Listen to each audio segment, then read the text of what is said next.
I think the Oklahoma Sooners are in rarefied air. Just an exactly unique situation.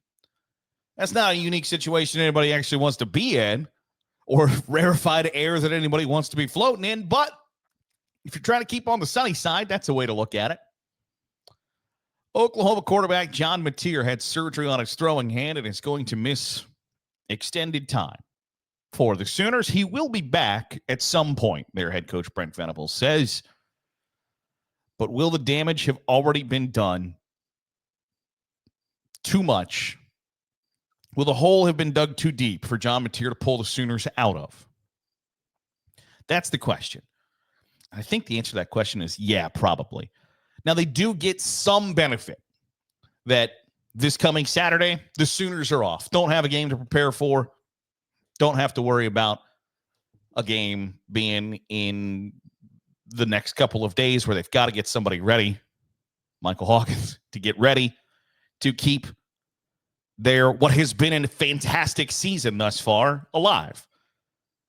Oklahoma is in this rarefied air of the 2025 season can be. You get to reminisce about the good times, which thus far things have been good for Oklahoma. Anytime I think you can be ranked inside the top 10, you have to view it as like, hey, these are the good times. This has been a good time for OU. They get to think about the good times and reminisce about all the fun they've had while also probably having to consider what might have been. Because when you look at Oklahoma's upcoming schedule, the chances that even with John Mateer, they continued their top 10 ranking undefeated record weren't super great.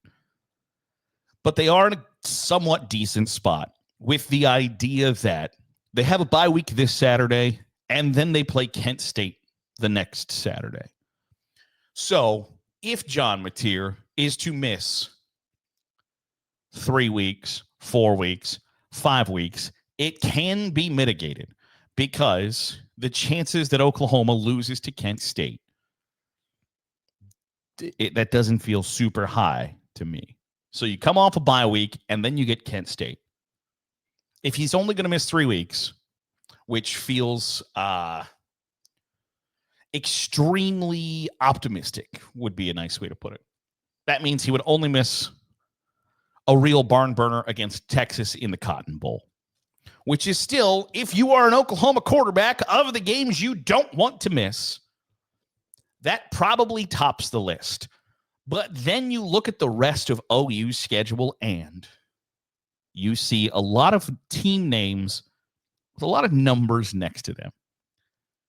With Ole Miss, at Tennessee, at Alabama, Missouri, LSU, Texas.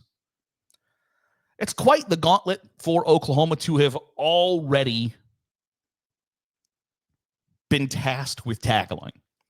Then you throw in the fact that you are not going to do that with what is potentially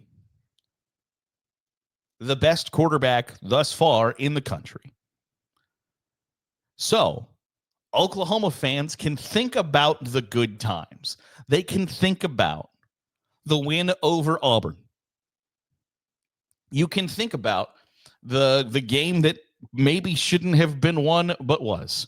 And you can talk about the win over Michigan and the 4-0 start at a time when Brent Venables' future was up in the air about whether or not he was going to be the guy to lead Oklahoma going forward. And you got somewhat definitive answers to that because you know who's put the most points on the Sooners this year so far? Auburn. And they've scored 17. And you know what? If you can hold your opponent to 17, especially if you can hold your first 4 opponents to the high you've given up as 17, in today's day and age of college football, you got a hell of a chance to win. And the Sooners have done that masterfully through the first couple weeks of the season. Has it been the most difficult schedule? No. Illinois State and Temple are on that. But there are marquee games against Auburn and Michigan that have gone the way the Sooners wanted them to. In no small part because John Mateer has played really well as well as the defense has played really well.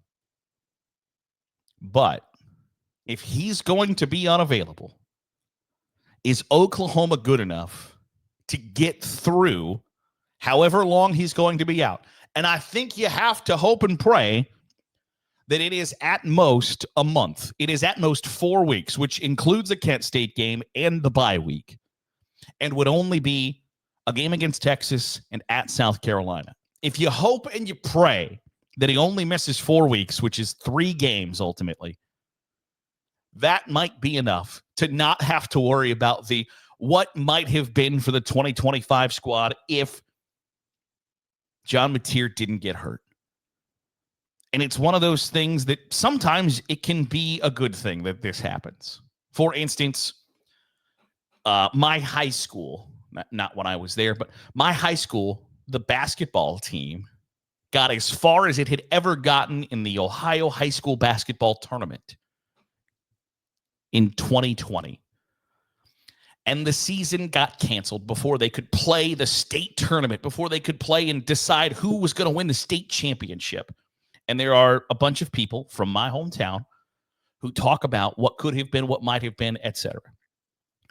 I'm here to tell you the thing that the people from that hometown don't talk about is that the team they were going to play was undefeated and almost assuredly going to win the state championship.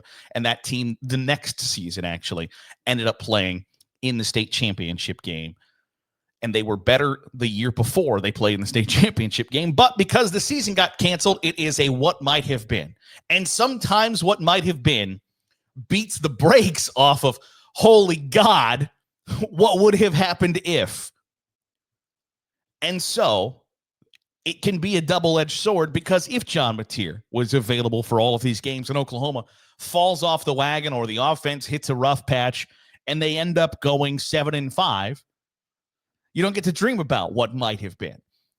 So John Mateer's injury can be somewhat of a blessing in disguise. I realize that that's a real rose-colored glasses way to look at it, because the schedule does not set up for the Sooners to be uber successful going forward, even with what has been arguably the best quarterback in the game. Because playing at Tennessee and at Alabama, in Dallas against the Longhorns at the Cotton Bowl, LSU, Missouri, these are all at Tennessee, home versus Ole Miss. These are all teams that, as of right now, as we still sit here, not only are college football playoff contenders, you could make the argument that many of them are likely to make the college football playoff. So the Sooners are going to be battle-tested no matter what happens. But I think ultimately the question is, how long is John Mateer out? And is the damage so steep that you can't overcome it? Because if it's 4 games or if it's 4 weeks and you only miss 3 games and one of them against Kent State, and I think they could probably still beat South Carolina without John Mateer. Texas, a little iffy. But if it's only 1 loss while he's gone, then yes, because I think we've seen time and time again, especially in the 14 college football playoff era, you can excuse a game if your starting quarterback was out and if your starting quarterback is one of the best players in the country. So if he comes back after the South Carolina game and they're 6-1, you get to keep thinking about the good times and don't have to worry about what might have been, except for the Red River Shootout, which can be put in the back burner for a moment for the greater picture. But if he comes back after the Alabama game or after the Tennessee game going into the bye week and they are 6-3, then your season's bleeped.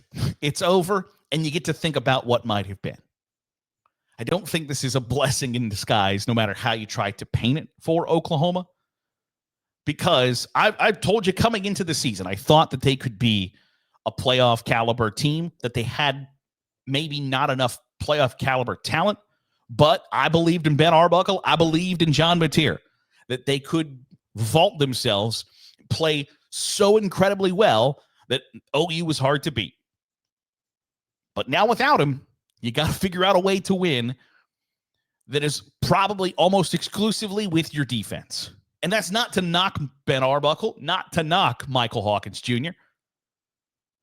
It's just when it was already quite the thin razor edge margin that you had to play with the guy who was playing damn near as well as anybody in the sport at that position, and you lose that, it certainly makes it hard to predict that OU is going to just keep on trucking without John Mateer.